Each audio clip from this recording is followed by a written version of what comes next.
All right, ready to dive back into history. Always. Where are we headed this time? Well, this time, we're stepping back into Tudor England. Oh, always a favorite. But, and here's a twist, we're not focusing on the kings and queens everyone knows so much about. Okay, I'm intrigued. Who are we focusing on? This deep dive is all about the lives of their ladies-in-waiting. Ah, those women often depicted as just silent background figures. Exactly. But they were so much more than that. Oh, I completely agree.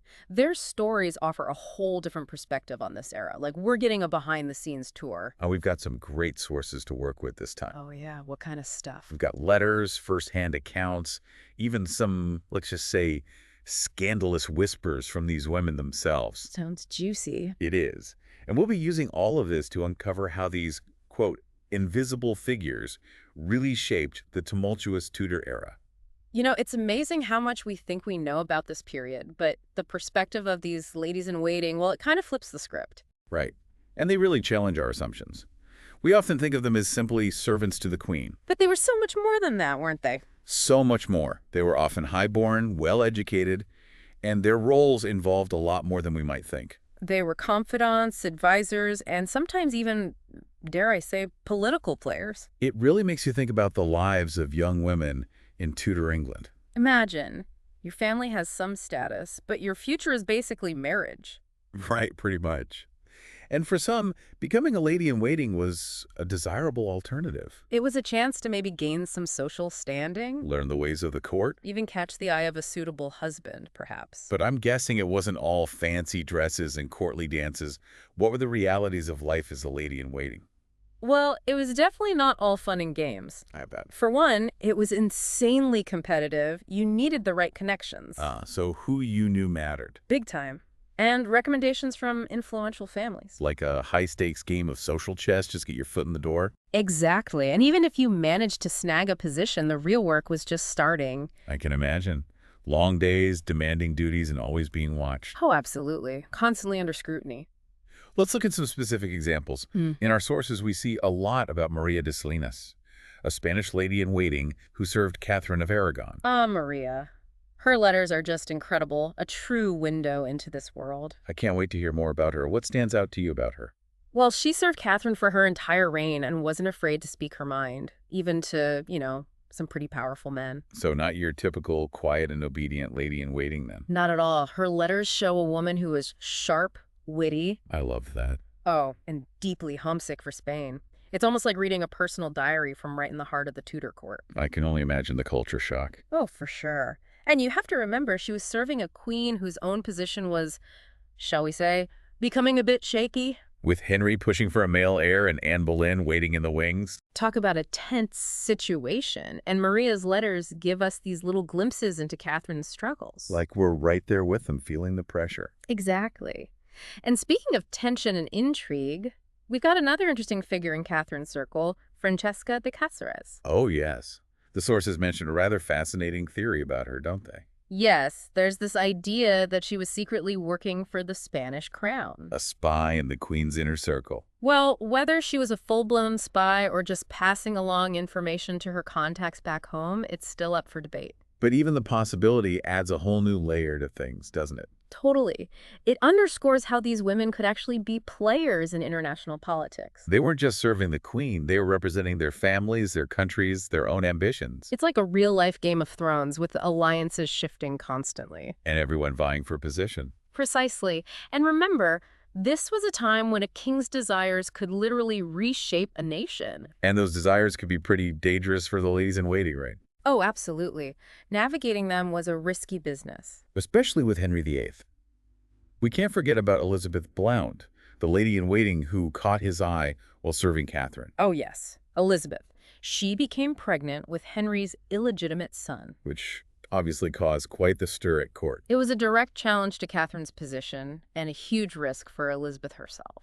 It really makes you wonder what was going through her mind. Was it ambition, genuine affection for Henry, or simply a desperate attempt to improve her situation in a world with limited options for women? It's hard to know for sure, but her story really highlights the precariousness of their position. They were bound to serve the queen, but also vulnerable to the king's whims. which could lead to both opportunity and danger, I imagine. It's like they were constantly walking a tightrope Trying to balance their loyalty to the queen with their own ambitions. and the unpredictable desires of the king. Exactly. And that feeling of being both insider and outsider, it's a theme that runs through so many of their stories. It wasn't just limited to those directly serving the queen either. That's right. Our sources mention Elizabeth Stafford, the Duchess of Norfolk. A woman of high rank, but her story really echoes Catherine's, doesn't it? It does. Elizabeth Stafford found herself in a truly awful situation. Her own husband, the Duke, took a mistress and publicly humiliated her, He subjected her to terrible abuse. showing that even a duchess wasn't immune to these power dynamics. Sadly, that's true. And Elizabeth's story, just like Catherine's, shows how little recourse women had against powerful men. But Elizabeth Stafford didn't just sit back and take it, did she? Not at all. She defied her husband. Appealed to the king for help. Even sought out Thomas Cromwell's intervention. Wow, she was a fighter. She was. But sadly, it wasn't a happy ending. Despite her best efforts, she was placed under house arrest, separated from her children. And silenced by her husband's influence. It's a tragic reminder of just how limited women's options were in Tudor society. Even for those of high rank. Even then, these stories really bring home the reality of what life was like for women in this era. Often trapped between a rock and a hard place. Forced to navigate a world defined by men's whims and ambitions. And as Henry's reign goes on, the tension at court, you can just feel it ratcheting up. It's like a pressure cooker. Yeah, exactly.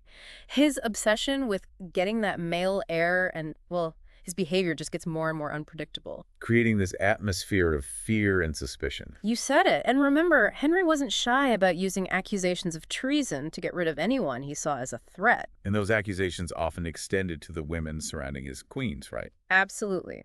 They were the ones closest to the queen, privy to her most private thoughts. They could be pressured to testify against their own mistress. Their words twisted to fit the king's narrative. And if they refused to cooperate. Well, they could be facing charges of treason themselves. It's a terrifying thought. Their loyalty to the queen could literally put their lives on the line. It really puts things into perspective, doesn't it? And perhaps no story shows this danger better than the downfall of Anne Boleyn. Oh, Anne Boleyn. She's such a fascinating figure. She is a true enigma. And I'm really interested to hear her story from the perspective of those closest to her ladies-in-waiting.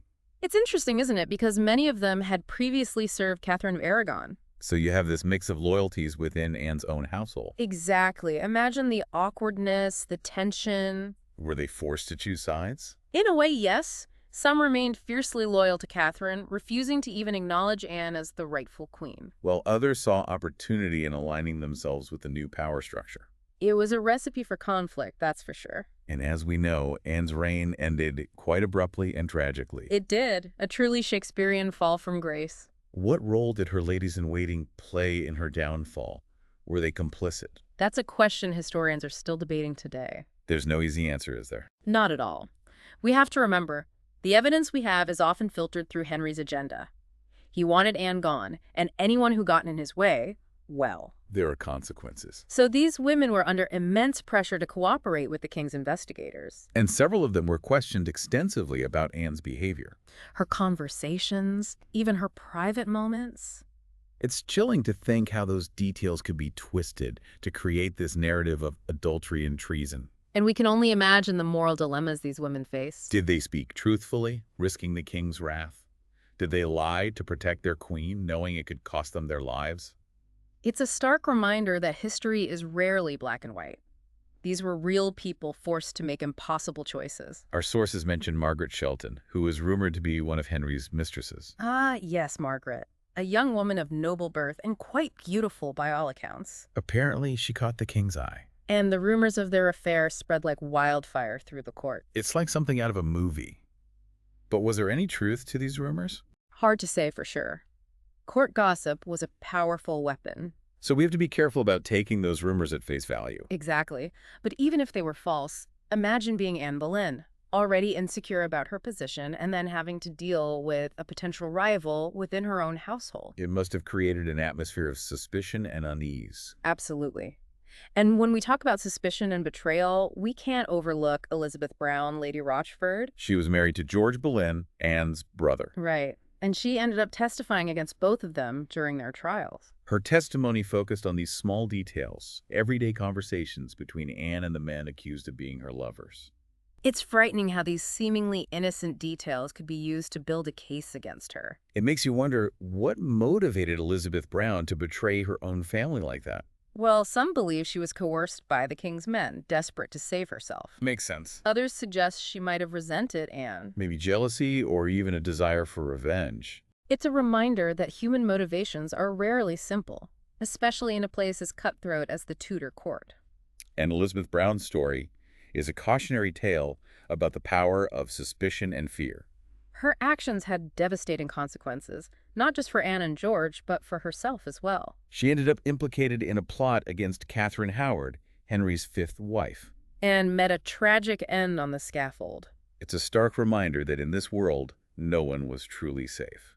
Even those closest to the king could find themselves caught in the web of intrigue. It makes you appreciate the resilience of these ladies in waiting. They were navigating a dangerous landscape, constantly walking a tightrope. And even the smallest misstep could have devastating consequences. But despite the risks, they played a vital role at court. They shaped events, influenced opinions, and left their mark on history. There were witnesses to some of the most dramatic moments of the Tudor era. It's like we're peeling back the layers, revealing this hidden world of power and intrigue. And through their stories, we get a deeper understanding of the human cost of these power struggles. The sacrifices made, the lives forever altered by these events. You know, it's interesting, with each new queen, each new marriage for Henry, it felt like the whole atmosphere at court shifted.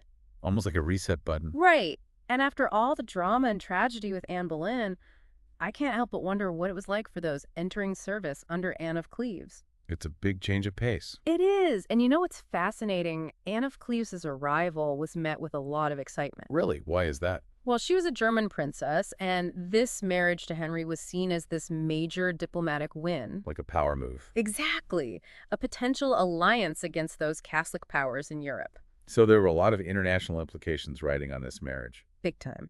And you see that reflected in the selection of Anne of Cleves' ladies-in-waiting. How so? Well, they weren't chosen just for their family connections. They were also chosen for their education, their grace. Almost like cultural ambassadors. Yeah, tasked with making a good impression on the English court and helping Anne navigate this whole new world. I can only imagine the pressure they must have felt. To ensure the success of this marriage, not just for their queen, but for the whole political landscape.